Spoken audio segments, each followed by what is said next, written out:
Hello everyone! Mapagpalang umaga sa ating lahat.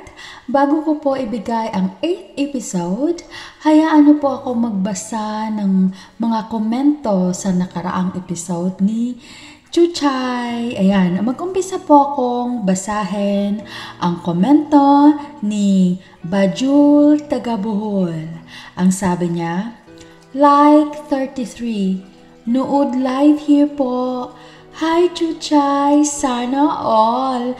Pasundo ni Robert.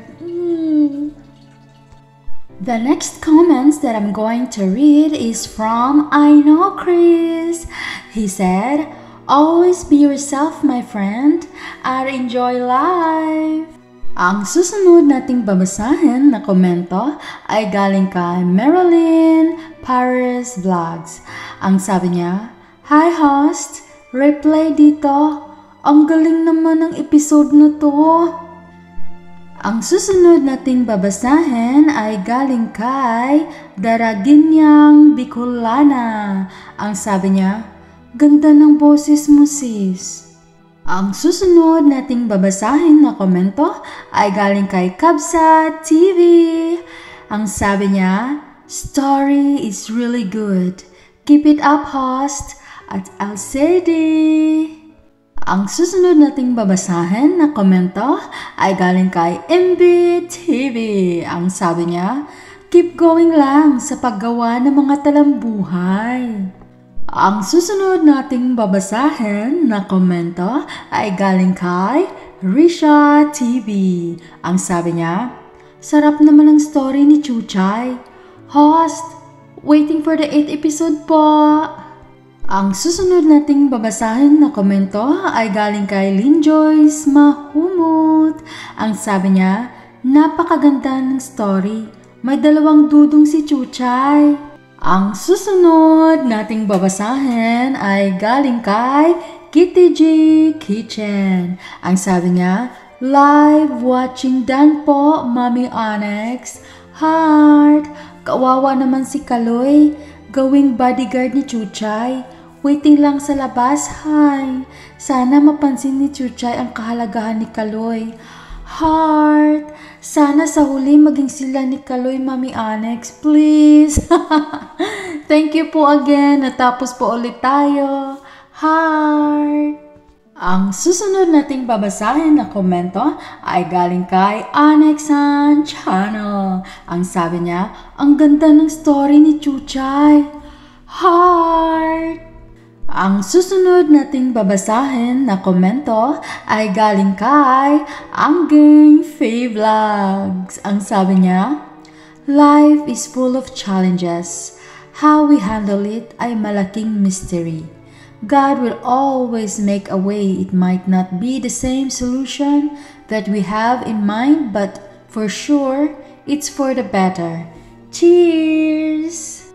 Ang susunod nating babasahin na komento ay galing kay The Riders. Ang sabi niya, haba ng hair ni Chuchay.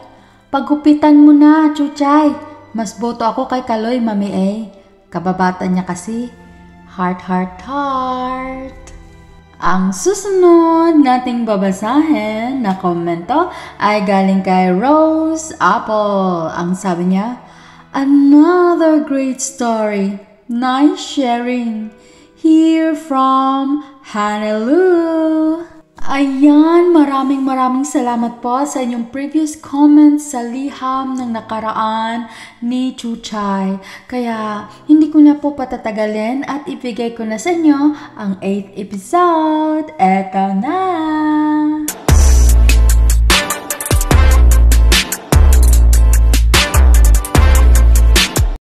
Mami Onyx, sa mga sandaling papalapit na kami sa campus, biglang nagtapat si Kaloy ng kanyang nararamdaman para sa akin. Matapos kong hindi sinasadyang mahagkan ko siya sa pisngi sa tuwa kong pumayag siyang ihatid niya ako sa birthday party ni Robert.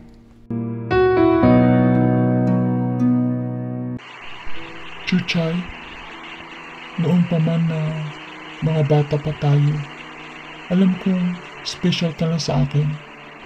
Minsan nga, natawa na lang sila inang at papang dahil ayaw ko umabsent kahit may lagnat pa ako. Akala nila masipag lang ako mag-aral. Ang di nila alam, yun ay ikaw ang dahilan.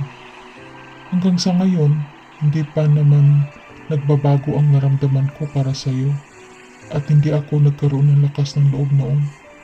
So, ibig mong sabihin ngayon nagkalakas ka na ng loob? Kasi takot kang mahulog ang loob ko kay Robert? At takot kang mawala ako ng tuluyan sa iyo at maagaw? Ganun ba? Kaloy? Bakit, Chuchay? Halata ba? Kaloy, sana noon pa nagkaroon ka na ng lakas ng loob na ipagtapat yung naramdaman mo. Hindi sana baka tayo na ngayon. Talaga naman na medyo may naramdaman ako para sa'yo, Kaloy. Walang pagdalawang isip yun. Pero biglang dumating si Robert sa pagitan nating dalawa. Iba naman ang naramdaman ko sa kanya, Kaloy. Pero meron din. Kaya hindi muna kita masasagot sa ngayon. Kailangan ko, Kaloy, ang masigurado ang aking sarili kung ano talaga ang aking nararamdaman. Chuchay, sana mag-decide ka kaagad at sana ako ang piliin mo. Mahal kita, Chuchay. I've never been so sure anything of my life. At noon pa man, ikaw na ang paulit-ulit na pinipili ng puso at isipan ko.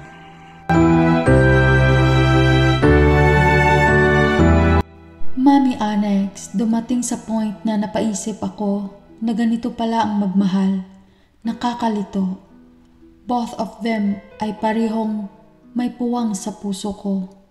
Pero kailangan kong timbangin kung sino sa kanila na I cannot live without. Sa pagdating ng araw ng Biyernes, Mami Annex, nakasuot ako ng simple dress, konting makeup at lipstick. Hindi ako mapalagay, Mami Annex. Kinabahan ako sa mga oras na yon dahil makikita ko na ang mga magulang ni Robert. Family niya, kumbaga. Pakiramdam ko para akong kinilig sa isiping iyon.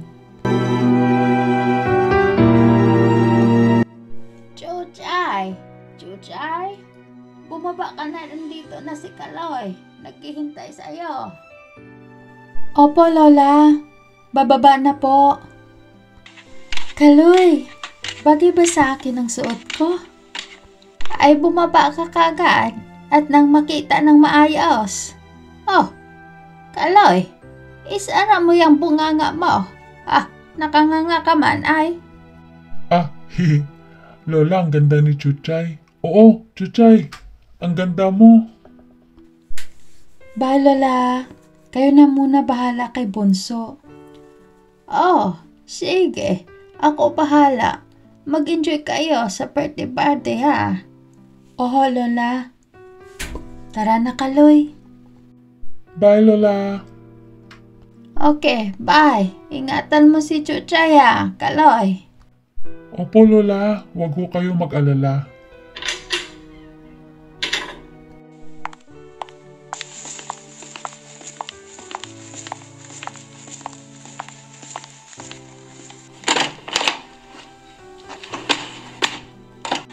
Mag-seatbelt ka, Chuchay. Mag-seatbelt ka. Kaloy, salamat ha. Basta ikaw, Chuchay. Masaya ako kung masaya ka. Pero this time, gusto ko mag-desisyon ka. Kaloy, parang napalabas na ito ng Zamboanga del Sur. Hindi ito ang daan papunta sa bahay ni Robert. Akala ko ba, alam mo, ang daan papunta sa bahay ni Robert? Chuchay, relax ka lang. Hindi naman ako masamang tao. At ako ang kasama mo. Kaloy, kung ayaw mo akong pumunta sa birthday party ni Robert, ibalik mo ako. Iuwi mo na lang ako sa amin. Chuchay, gusto ko lang patunayan sa iyo na ako lang ang nababagay sa iyo, hindi si Robert. Ang haba na ng binabiyahe natin, Kaloy. Anong lugar ito, Kaloy? Saan mo ako dinadala? Nandito tayo sa rest house ng mga magulang ko. Dito kami nagpupunta kapag gusto namin mag-out of town. Presko ang hangin dito. At dito, makapag-isip ka ng mabuti kung sino talaga sa amin ni Robert ang mas mahal mo.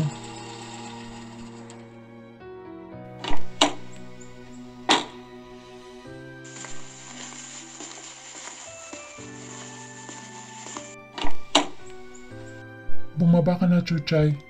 Halika na. Hindi ako bababa dito hanggat hindi mo ako binabalik sa amin, Kaloy.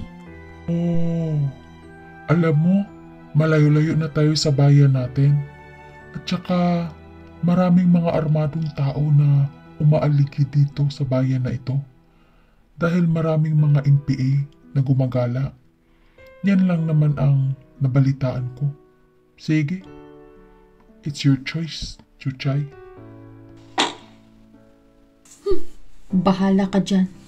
Di ako lalabas dito. Ha? Sino yan sila? Diyos ko, may mga armas sila. Ay.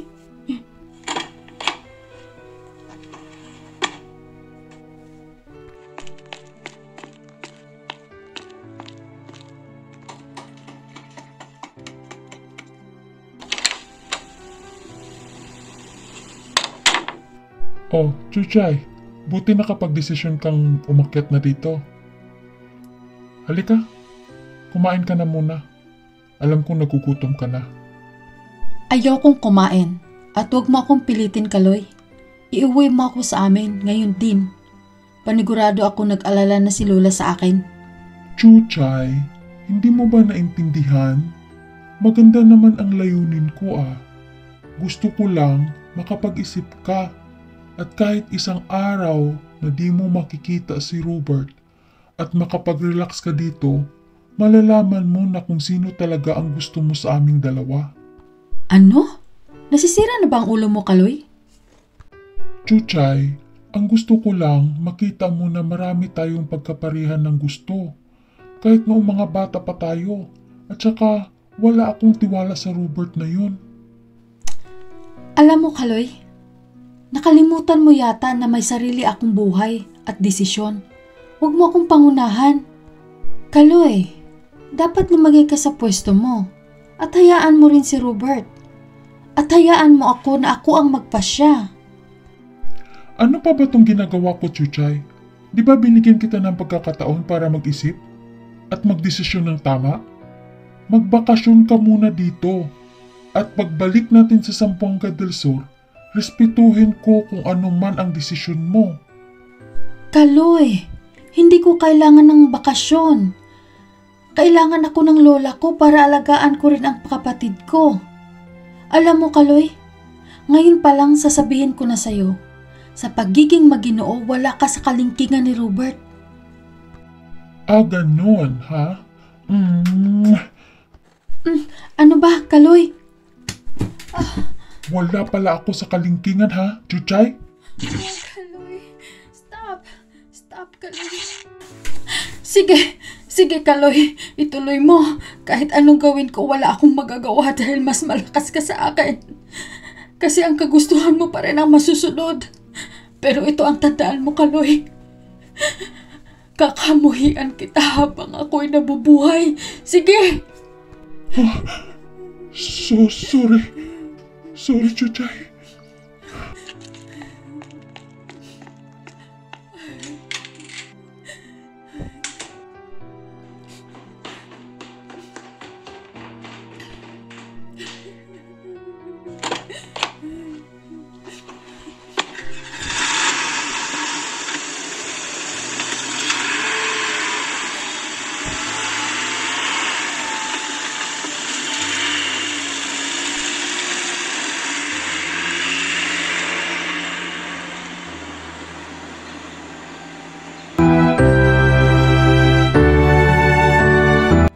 Mami Ana, sa mga sandaling narinig ko ang sasakyan ni Kaloy ay humarurot paalis, hindi ko mapigilan ang humagulgol at di ko lubos maisip na magawa ni Kaloy sa akin ang mga bagay na iyon. Kaya agad akong naghanap ng maisuot sa loob ng cabinet at dali-dali akong nagpapahatid ng habal-habal papuntang terminal ng bus pabalik sa aming baryo. Pagdating ko sa bahay, agad akong sinalubong ni Lola, Mami Alex. Ay, Apo! Asang ka galing? Alam mo ba ang balita, Apo? Ay, si Kaloy nasa ospital. Ang buong akala ko'y kasama kang nadisgrasya kagabi. Apo, si Kaloy. Ho? Si Kaloy? Nadisgrasya? Oo, Apo. Nadisgrasya si Kaloy.